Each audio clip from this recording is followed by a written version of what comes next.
Hey guys, welcome to our channel foodie plate. ఈరోజు ఏంటి ఆకు చూపిస్తున్నాను ఫస్ట్ డే అనుకుంటున్నారా? ఏం కాదండి, చింతచిగురండి ఇది. ఇప్పుడు సమ్మర్లో మనకు దొరుకుతుంది కదండి. సో దాన్ని ఎన్ని రకాలుగా చేసుకోవాలనుకుంటే అన్ని రకాలుగా ఇప్పుడే చేసేసుకోవాలండి. మళ్ళీ సమ్మర్ అయిపోతే మళ్ళీ ఆకు దొరకదండి. ఈ చింత చిగురిని బాగా మనం బాగు చేసుకోవాలండి. అంటే ఈ వేన్లు తీసేసుకుని ఆ ఆకు మటుకి తీసుకుని పక్కన పెట్టుకోవాలండి. దాంతో ఈరోజు నేను చింత చిగురు పప్పు చేయబోతున్నానండి. చింత చిగురు పప్పు చేయడం ఈజీనేనండి, కానీ చింత చిగురు బాగు చేసుకోవడమే కష్టమండి. ఒకసారి బాగు చేసుకున్నాక పప్పు అయితే ఈజీగా చేసేసుకోవచ్చు అండ్ టేస్ట్ కూడా చాలా అదిరిపోతుందండి. ఫస్ట్ అయితే దీన్ని నేను పెసరపప్పుతో చేస్తున్నానండి. కందిపప్పుతో కూడా చేసుకోవచ్చు, కానీ పెసరపప్పు చింత చిగురు అనేది కాంబినేషన్ బాగుంటుందండి, అలాగే హెల్తీ కూడా అండి. సో నేను ఈరోజు చింత చిగురు అండ్ పెసరపప్పు వేసి పప్పు చేస్తున్నాను. ఫస్ట్ అయితే పెసరపప్పుని బాగా వాష్ చేసుకోండి. నేనైతే 1 గ్లాస్ ఆఫ్ పెసరపప్పు తీసుకున్నాను. ఒక చిన్న గ్లాస్, మీడియం సైజ్ గ్లాస్ పెసరపప్పు తీసుకున్నాను. దాంట్లోకి అది బాగా వాష్ చేసుకున్నాక అది కుక్కర్లోకి తీసుకొని కుక్కర్లోనే చేసేస్తాం డైరెక్ట్ పప్పు. సో కుక్కర్లోకి పప్పు తీసుకున్నాక దాంట్లో చీరికల కింద కట్ చేసుకున్న పచ్చిమిరపకాయలు, ఉల్లిపాయ ముక్కలు వేసుకోండి. అలాగే మనం బాగు చేసి పెట్టుకుని వాష్ చేసుకుని పెట్టుకున్న చింత చిగురును కూడా దాంట్లోకి వేసేసుకోండి. 1 గ్లాస్ ఆఫ్ పప్పుకి 1 గ్లాస్ ఆఫ్ చింత చిగురు వేసుకున్నాను. మీకు ఇంకా పుల్లగా కావాలనుకుంటే 1.5 గ్లాస్ వేసుకోండి. మా ఇంట్లో ఎక్కువ పులుపు తినే వాళ్ళు ఉన్నారు, అలాగే తక్కువ తినే ఉన్నారు. సో మీడియంలో చేసుకున్నట్టు 1 గ్లాస్ ఆఫ్ పప్పుకి 1 గ్లాస్ ఆఫ్ చింత చిగురు వేసుకున్న. మీరు కొంచెం ఎక్స్ట్రా వేసుకోండి కావాలి అనుకుంటే. ఇప్పుడు అది వేసుకున్నాక దాంట్లో కొంచెం సాల్ట్ వేసుకోండి. అలాగే ఒక పెద్ద స్పూన్ నూనె వేసుకోండి. అండ్ ఇప్పుడు దాంట్లో 1 గ్లాస్ ఆఫ్ పప్పుకి 5 గ్లాసెస్ ఆఫ్ వాటర్ వేసుకోండి. 5 గ్లాసెస్ ఆఫ్ వాటర్ వేసుకుని ఒకసారి బాగా మిక్స్ చేసేసుకోండి. మిక్స్ చేసేసుకుని మనం కుక్కర్ విజిల్స్ పెట్టేసుకోవడమేనండి. లిడ్ క్లోజ్ చేసి విజిల్స్ ఒక 3 విజిల్స్ వస్తే సరిపోతుంది. ఈ చింత చిగురులో చాలా హెల్త్ బెనిఫిట్స్ ఉంటాయండి.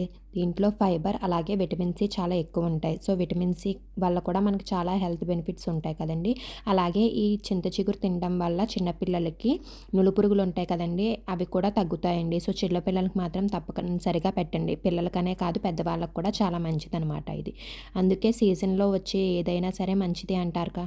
సో మీరు కూడా కన్ఫర్మ్ ఇది చింత చిగురుతో పప్పు కానీ మీరు ఏదైనా చేసుకోవచ్చండి, పప్పు అనే కాదు. ఒకసారి ట్రై చేయండి. ఇప్పుడు మనకి 3 విజిల్స్ వచ్చేసినాయండి. లిడ్ ఓపెన్ చేసుకుని దాంట్లో కొంచెం సాల్ట్ వేసుకోండి. తగినంత సాల్ట్ వేసుకొని బాగా మిక్స్ చేసేసుకోండి. మిక్స్ చేసేసుకుని ఇప్పుడు దీనికి మనం తాలింపు పెట్టుకోవాలండి. పప్పులోకి తాలింపు. దానికి ఫస్ట్ అయితే ఒక గిన్నె పెట్టుకోండి. చిన్న గిన్నె పెట్టుకుని దాంట్లో కొంచెం ఆయిల్ అలాగే కొంచెం నెయ్యి కూడా వేసుకున్నానండి. నెయ్యి వేసుకుంటే ఇంకా టేస్ట్ బాగుంటుంది, స్మెల్ అది కూడా బాగుంటుంది. కాబట్టి కొంచెం హాఫ్ నెయ్యి హాఫ్ నూనె వేసుకున్నాను. 2 స్పూన్స్ అది, 2 స్పూన్స్ ఇది. దాంట్లోకి మనం వేసుకోవాల్సిన పోపు దినుసులు అయితే ఆవాలు, జీలకర్ర, కరివేపాకు, అలాగే కొన్ని వెల్లుల్లి రెబ్బలు వేసుకోవాలండి. ఇదిగో ఇక్కడ మీకు చూపిస్తున్నాను కదా, ఇవన్నీ అండి. అలాగే ఎండుమిరపకాయలు కూడా వేసుకోవాలి. ఎండుమిరపకాయలు అయితే లాస్ట్లో వేసుకోవాలండి. ఇప్పుడైతే ఫస్ట్ నూనె కాగాక ఇవి ఎండుమిరపకాయలు తప్ప మిగతావి అన్నీ చూపించినవన్నీ వేసేసుకోండి. వేసేసుకుని అవి కొంచెం వేగాక దాంట్లోకి కొంచెం ఇంగువ వేసుకోవాలండి. ఇంగువ అయితే కన్ఫర్మ్ వేసుకోవాలండి. పప్పులోకి ఇంగువ వేసుకుంటే బాగుంటుంది. ఇంగువ వేసుకుని అది కూడా ఒకసారి మిక్స్ చేసేసుకోండి. అది కూడా మొత్తం వేగిపోయాక ఇప్పుడు ఎండుమిరపకాయలు లాస్ట్లో వేసుకోండి. ఎండుమిరపకాయలు ఎక్కువ వేగనివ్వకండి, మాడిపోతాయి. ఎండుమిరపకాయలు వేసుకున్నాక లాస్ట్లో కొంచెం హాఫ్ టేబుల్ స్పూన్ కారం వేసుకోండి. ఇక్కడ వేసుకుంటే ఏంటంటే మీకు పప్పు కొంచెం కలర్ఫుల్గా కనిపిస్తుంది. కారం అనేది మీరు కావాలి అనుకుంటే మనం ఫస్ట్ పప్పుని ఉడకబెట్టుకున్నాం కదా, కుక్ చేసుకున్నప్పుడు కూడా వేసేసుకోవచ్చు కారం. నేనైతే ఇక్కడ తాలింపులో వేస్తున్నానండి.